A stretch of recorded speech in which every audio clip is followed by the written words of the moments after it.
Alright, so at the end of the last episode, we arrived at this trailer and discovered a note that said something along the lines of, "I'll be waiting at Neely's bar." So we marked it on our map, and that's currently where we're heading. We're almost off the streets, and we should probably try to get the hell out of Silent Hill. And it was worth a shot. It was worth a shot. But we have a few things to do before getting off the streets here and really heading inside for the first time. But there's a couple things that I want to take care of. First of all, we're definitely going to head to Neely's bar, and then there's something else I want to check out. And actually, it's kind of difficult to stay clear-headed for these commentaries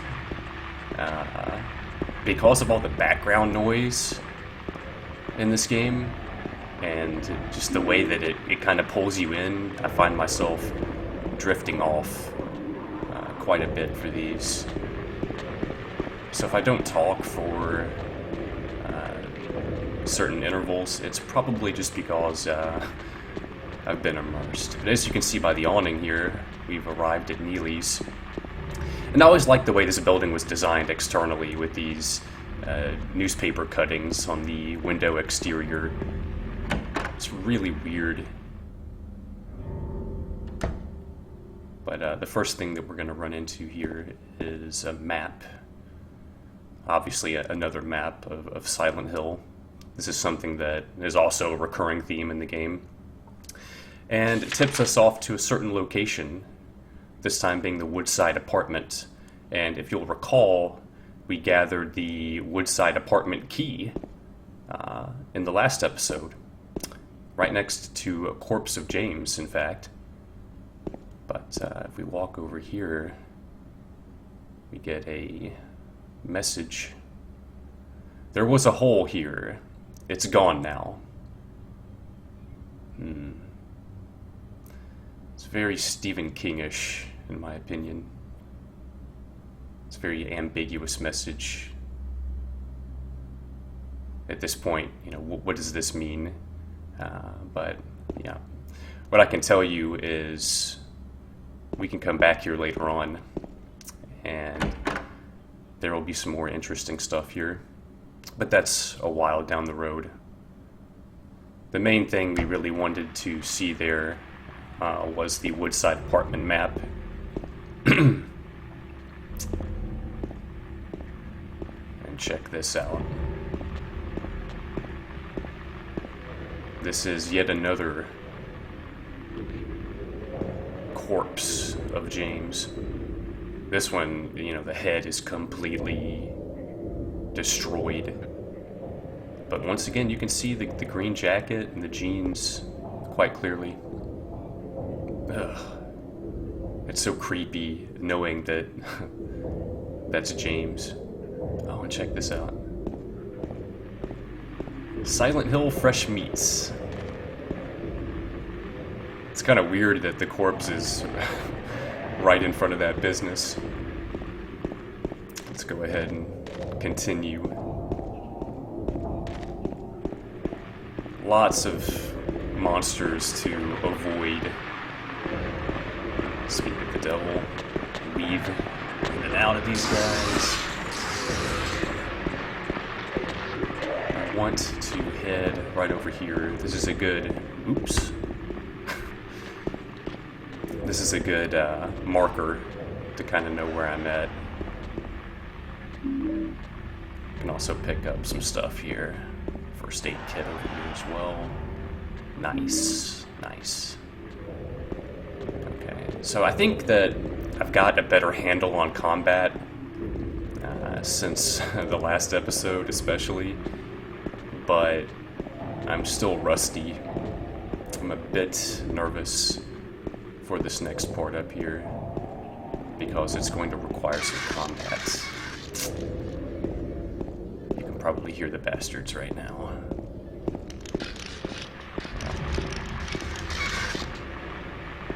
just kind of looking around because I want to spot them. They can be difficult to pick up. Ah, yes.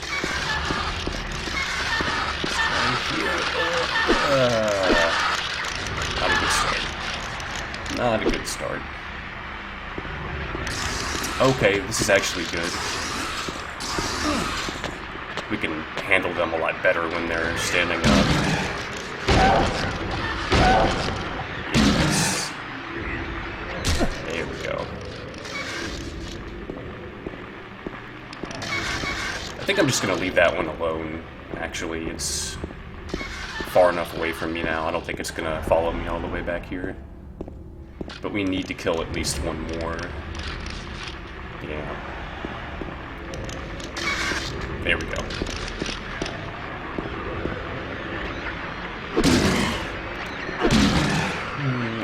I wonder why I'm doing those weak attacks sometimes. I think it's because I'm not standing completely still.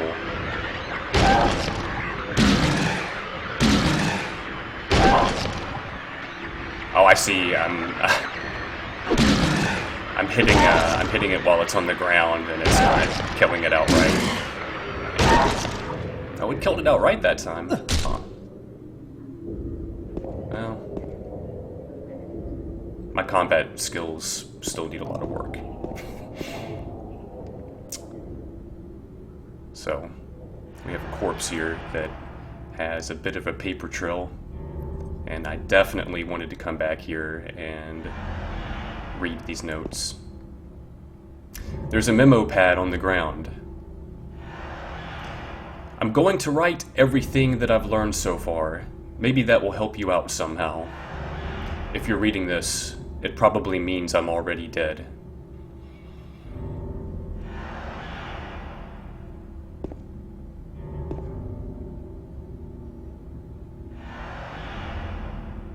I saw those demons. They were there, I'm certain. But my friend says he didn't see anything. If that's true, does that mean that what I saw was an illusion? But whether that demon that ate human beings was real, or whether it was just some kind of hallucination that my mind dreamed up, one thing I know for sure is that I'm beyond all hope.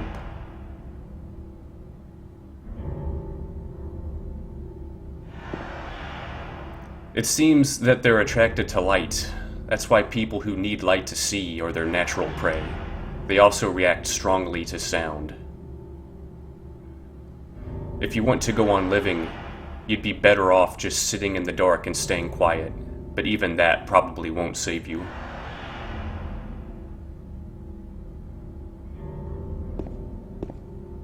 If you're going to try to fight them, the most important thing is to relax. It's dangerous to fire a gun while you're all crazy with fear. Take good aim, and then squeeze the trigger, and don't forget to finish them off. I think most of these creatures can be killed, even if they are tougher than people.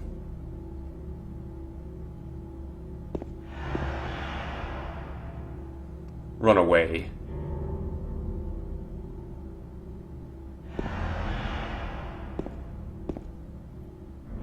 Run away. Run away. Run away. Oh, he's pretty direct with us at the end there. But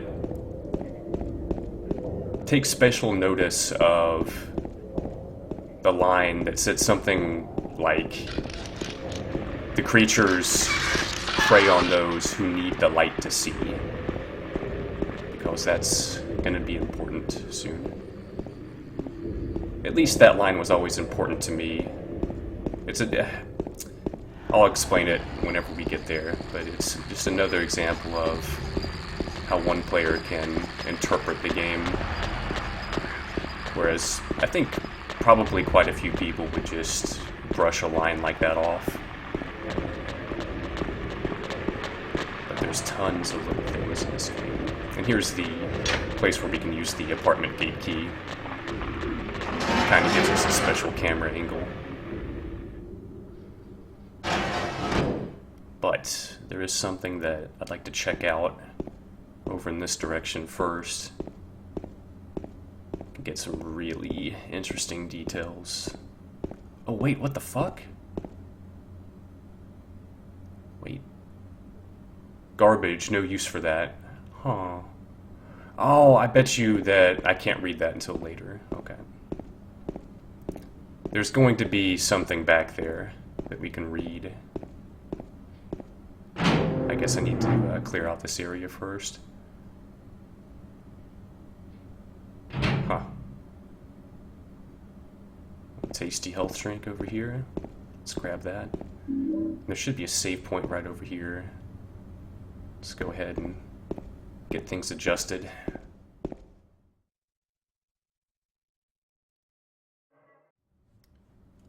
Alright, let's continue. So, we're finally inside for a while. There's definitely a pretty big transition from the streets of Silent Hill to the Woodside apartment building. Oh, this graffiti. That's right.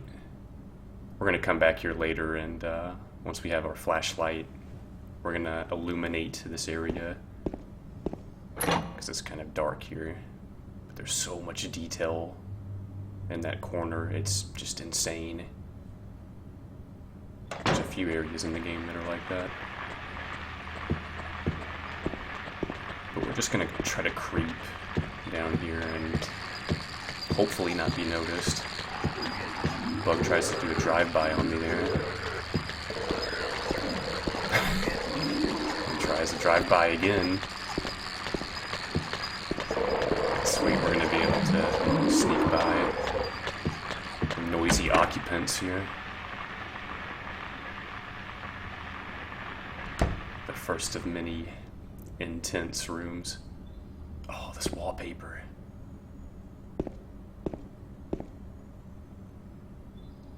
And we have the dress. Does this dress look familiar? The dress looking at James. And where's this light coming from? A beacon of light. Mary is the light.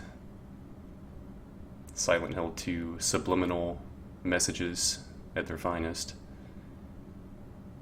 This is absolutely a gorgeous scene here. I love this. But if we take the flashlight off of the dress, the mannequin appears. We have our... I think this is like the second new major enemy type so far. Stay down, please. So, I was very hesitant to really talk about creature design in the last episode, because it really just reveals so much about what's going on here. But this creature here, we have a torso and what looks to be two female mannequin legs attached on either end. We find it in the room the same room that has Mary's dress. So this creature right here definitely has relation to Mary. And there's our flashlight.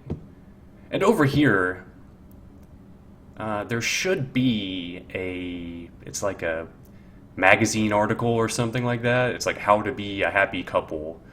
But it's not here, and I guess it's one of those things that just shows up on your second playthrough.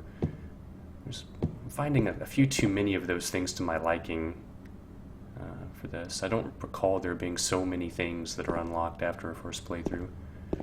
But this wallpaper, okay. There's quite a few rooms in the game that have very unique wallpaper. And this one is one of those rooms. I've always wondered what type of birds these are. I've always just assumed they're lovebirds, but the obvious answer, it might not be the correct answer in this case. But let's go ahead and check out the portrait of Mary again, just to kind of refresh ourselves. Oh yeah. Definitely the dress. but this mannequin creature definitely related to Mary. And the game really makes that obvious.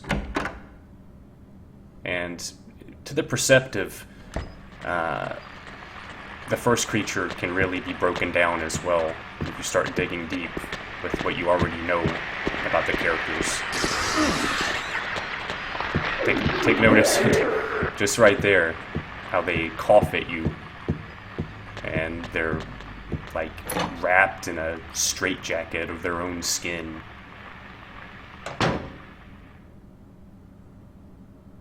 But let's talk more on that later.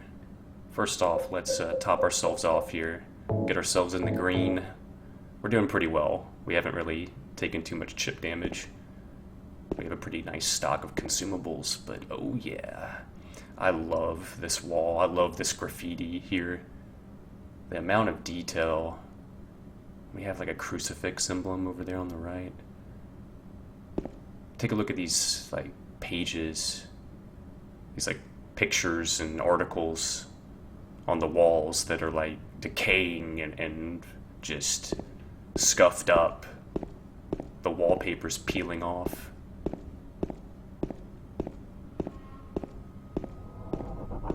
More graffiti. And that transition shift, the transition ambience.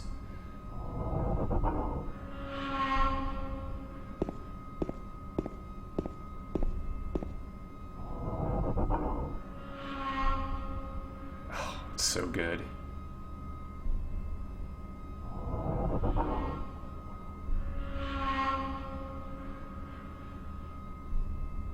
It's a wonderful design.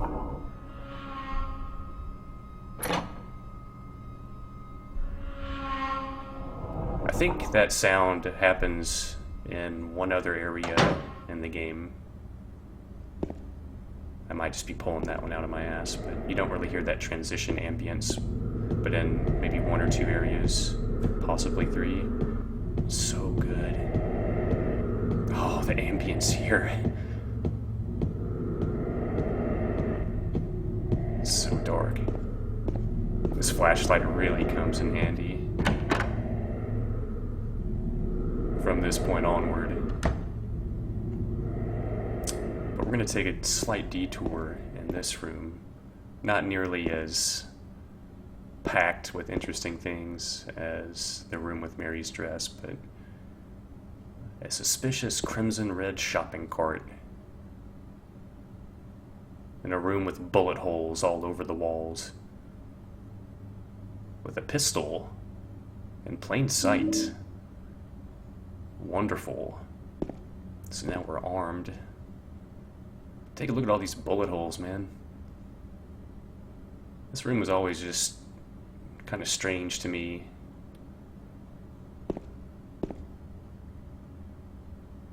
I'm not really sure what's being suggested here. The wall is pockmarked with gunshots. It sure is. Look at all the shell casings just all over the ground.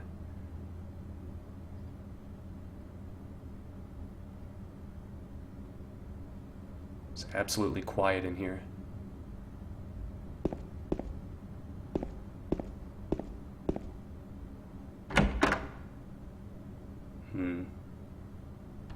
So we can move back towards the staircase. And if you guys were taking notice earlier, there was like this gate blocking our way. This gate right here. We can interact with this. There's a key on the ground on the other side of the bars. If I stretch my arm out, I just might be able to reach it. Yes.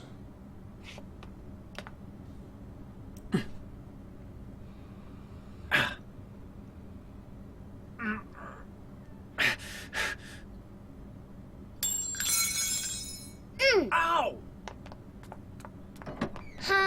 Hey, wait! Damn it.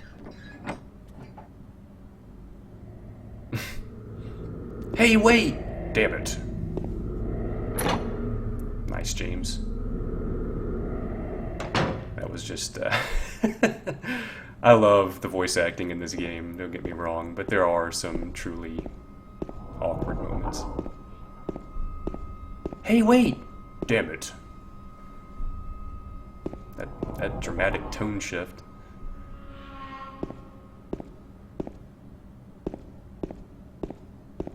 Oh, I love this.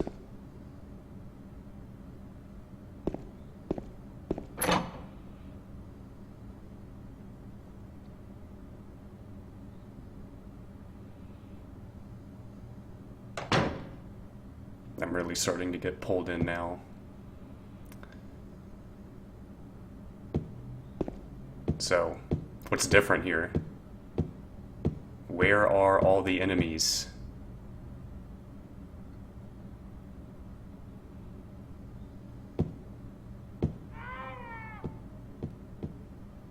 What was that? Some kind of noise north of here. Where have all the enemies gone? Another one of those little details that could easily be missed.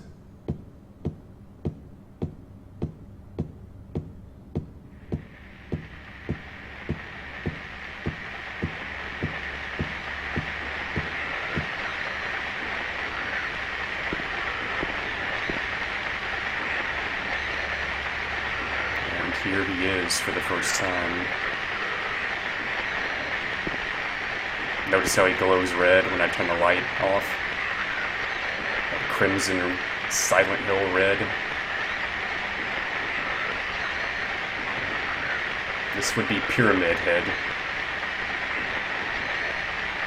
Definitely more on him later. But you ask yourself, you know, where are all the monsters? Now you have your answer. They're not here because Pyramid Head is here. They're probably scared.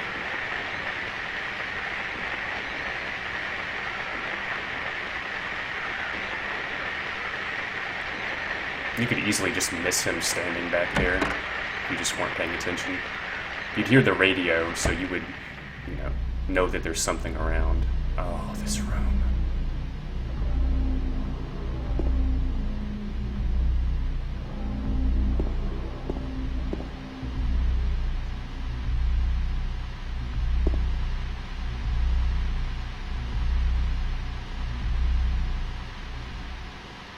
This room is so intense.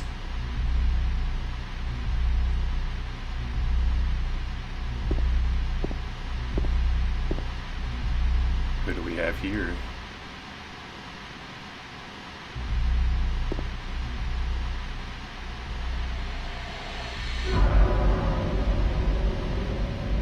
God.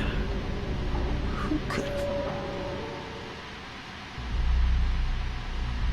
James looking at himself again. And this time the back of the head isn't mutilated whatsoever. You can really tell that that's the back of James's head. And take notice of how he's posed here. Take notice of the environment. This will be important later on. And we can pick up this key that's pretty obviously sitting here. The key to room 202. Let's go ahead and peek around the corner here. What is this place?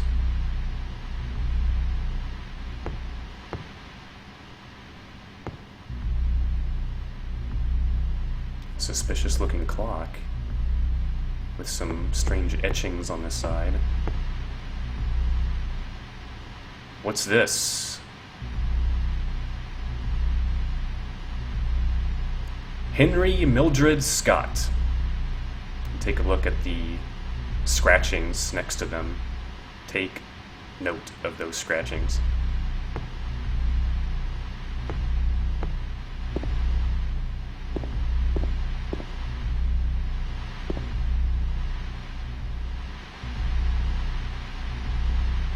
Oh man, it's so intense. Take a look at this weird floral wallpaper here too. I always thought that was just so menacing for some reason. This note, it must be from the person who lived here.